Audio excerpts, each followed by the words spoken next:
नमस्ते, मेरो युट्युब च्यानलमा हजुरहरूलाई स्वागत छ। आज म गहुँको आटाको हलुवा बनाउन जाँदैछु। सर्वप्रथम हामी ग्यासमा कराही अथवा प्यान बसाल्छौँ। भाँडा तातिसकेपछि हामी शुद्ध घिउ अथवा तेल हाल्छौँ। यसमा चाहिँ हामी यो काजु बदाम फ्राई गर्छौँ।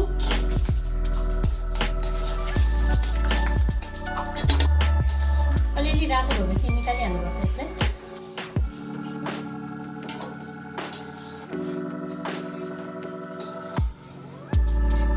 अब हामी गहुँको आटा हाल्छौँ।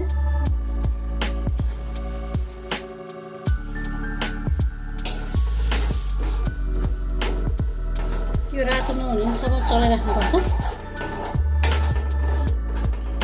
अब यो रातो रातो भइसकेको छ। अब हामी यसमा दुध अथवा पानी चिनी हाल्छौँ बिस्तारै।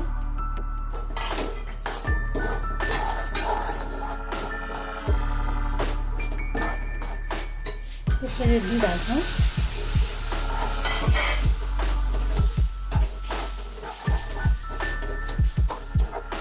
त्यसपछि पानी हाल्छौँ।